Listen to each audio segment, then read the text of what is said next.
What's up, guys? It's time for the ultimate artillery tier list. Today we've got loads of different systems. Now, of course, there's only about 16 on this list right now that I've quickly scrambled together, spent just a bit getting some pictures together. Just a general overview, some simple systems. Let me know if you want more. I can make the ultimate tier list if enough demand is here. However, let's not wait too long and let's get right into it. First on the list, we have a very specific thing here. Personally, I took this to basically have more of a sign for the HIMARS, basically. Firing attack aims or just its normal shots. Doesn't have to be too specific, doesn't have to be too this, that. And to me personally, the HIMARS, whether it's cluster round, it's firing on sound barrage, whether it's HE or whether it fires its attack round, it is absolutely S tier 100% of the way. This thing has unparalleled accuracy, mobility. This thing is a beauty of its own. And to be honest, if it was possible to be pregnant from an artillery system, this would be my baby daddy 100% of the way. No questions asked. The ballistics missiles this thing can fire are accurate enough that no woman ever would tell it to put the toilet seat down, because no way it's gonna miss. So, first things first, we got HIMARS and S tier. Now, I don't have the M270 systems here. It would be an A if we had M270. It's just a little less mobile, but it has more rockets, more everything. But the mobility, that flexibility, that lightness is why I love the HIMARS. So next up on the list, second thing, we've got the Iskander, specifically the Iskander M variants. This thing has been hyped up a lot throughout time, as the Russians love to do in general. So this thing's been hyped up to be some beautiful HIMARS competitor.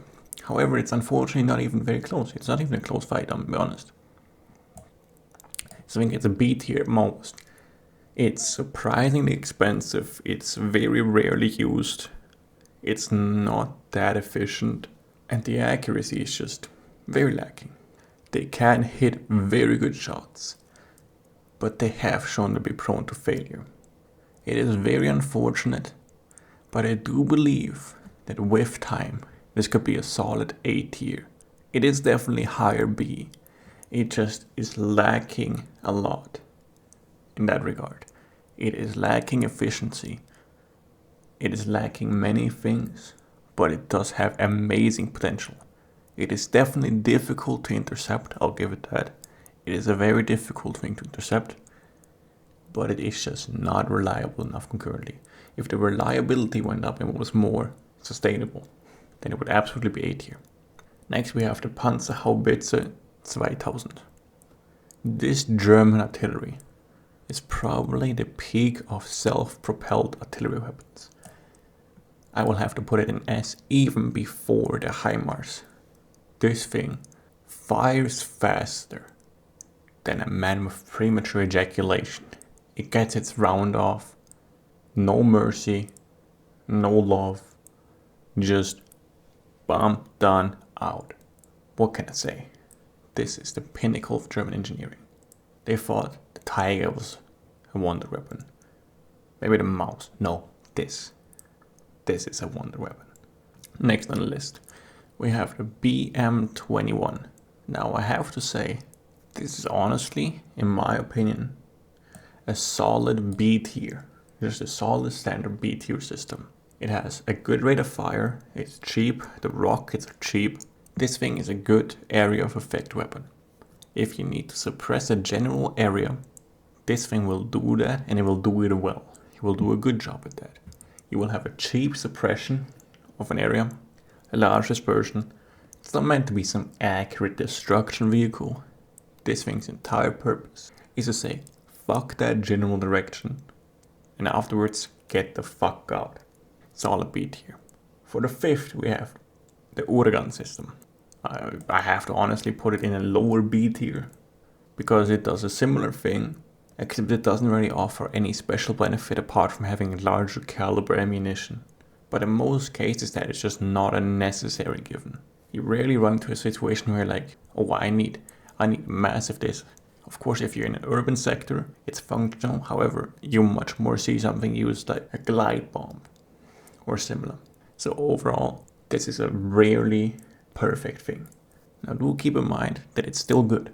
It's just not amazing. Now we have the TOS-1 thermobaric launcher. When this thing fires, it looks beautiful. Has a beautiful effect. However, I do believe that there is massive issues with this thing. One of the main issues is that it has the range of an old man who doesn't wear his glasses. You got a target 3 feet in front of you and you still can't hit it. In all seriousness, the range of this thing, even modified, can sometimes not even be across 5 kilometers. Sometimes much less. Not even touching past 3 kilometers in cases. In usefulness, it just does not deliver. Because yes, it has a heavy chassis and it's meant to be able to sustain some standard damage. But in a modern battlefield, artillery will destroy it, a drone will destroy it, and it has to get so close to the front line that it's like a massive target. It's holding a shield above itself saying, please kill me, please murder me. It is actively suicidal, and so I have to put it in D tier, unfortunately. For the next on the list, we have the tornado systems. Now the tornado systems are an incredibly interesting development because they basically took, for example, the Grad and the Smurge systems. The Smurges had it on this list and said, let's make it a bit better. And they did. They improved the accuracy, they improved performance, reliability, and that earns me personally a solid A tier. From what we've seen so far of the capability, it seems like it's just an overall improvement of their counterparts, makes them more efficient. I would love to see more evidence of this being a true factor, and I am excited for these to become more produced and more available, so that footage and evidence of these becomes more publicly able to be utilized. Here, of course, we have a classic, the 777, the M777 howitzer. We've all, I'm sure, seen it. Your average 155mm, just standard. Everyone likes it, unless you're on the receiving side of it. It's reliable, it's simple, it's a higher B tier. Put it below the Iskander, but it's definitely above those two. Pretty reliable, simple, good weapon, honestly. It is a difficulty to transport, of course. It's not light or anything, but it does have a good fire rate. It's simple to use. However, it does require a large crew. So yeah, B tier. Next on the list, we got the M101. This 105mm howitzer is light, easily airdropped by all sorts of helicopters, large air vehicles, whatever comes to your mind. However, it's just a very simple system, cheap rounds, and doesn't put up massive firepower.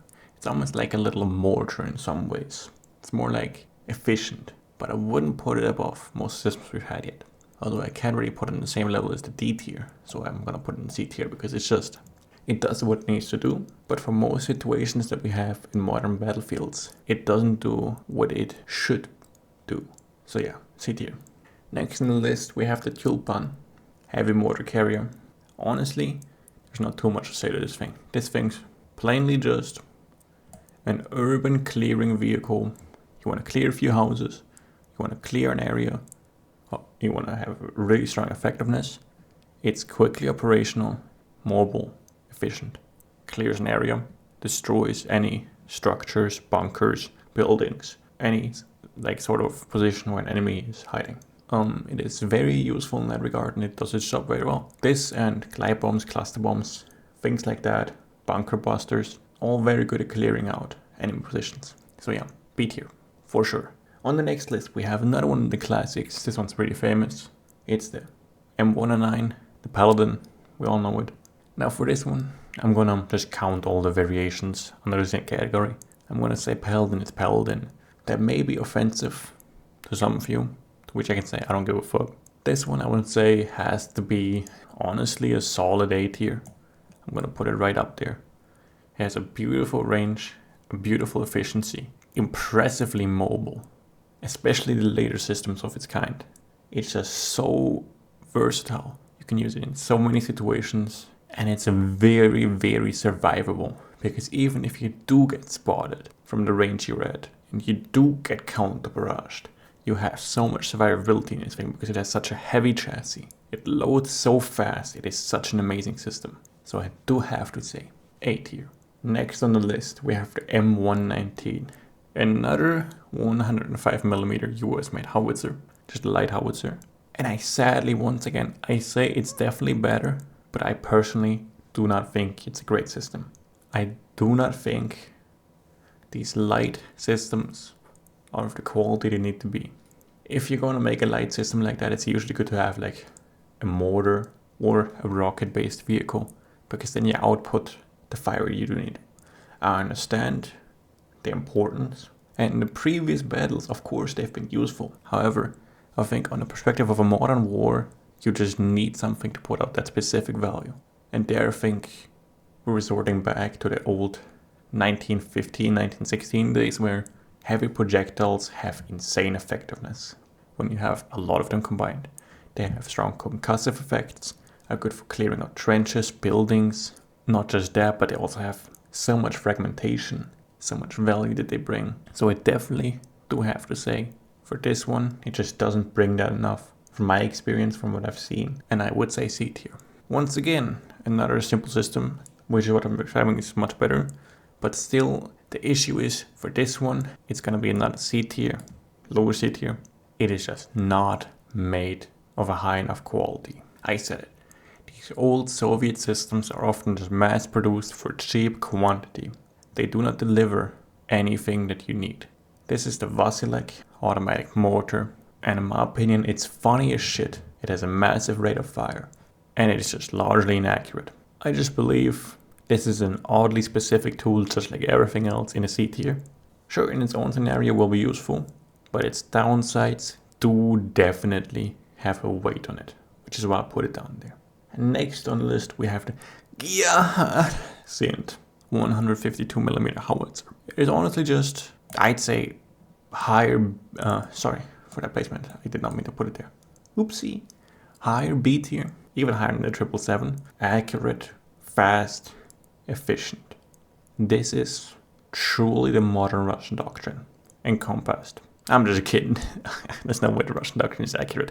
But no, in all seriousness, this thing is very efficient. Gets its round off, has good protection, just doesn't have all the features that you want it to have. Which is what we get into the next. The Muster S, or MSTA, whatever you want to call this. The must-have, the Muster, the Mustang. I personally like to call it Kevin. Definitely another A tier. This thing is beautiful. It is making me turned on just to look at it. I feel very comfortable around that. If I was firing one of these, I would be bricked up for the entire process. Uncontrollably ejaculating all over my screen. Well, all over the artillery in this case. Accurate, which is surprising. I can't believe it personally, but no, those things, they can hit within a few meters. I've seen it in the process. I've seen situations where a guy was in the trench and that thing hit right next to him. Those things can hit. Alright, they can hit. That's a solid A tier, I'm gonna be honest. And they hit hard. You know, it's like when your dad gets the belt after you've shown him that you fucking failed your test again, third time in a row. Oh, that shit hits hard. Something you never forget if you survive it. So yeah. And for the last one on this list, we've got the Pion. Heavy artillery system, 203mm. Just like me. All in all, I'd say it's a very, very great system. Its advantages are, you see a building, you see a bunker, you see a position, that's gone. Gone. Personally, I have to say, it's difficult. I don't know if I should put it in A or B, because this thing is incredibly good at what it does. However, there is overly specific usage, so I do definitely think I need to put it in a very, very high B tier. It does have a very specific purpose, but it is insanely good at that purpose. So yeah. That concludes it for this list, and I want to say thank you for watching, and have a nice day.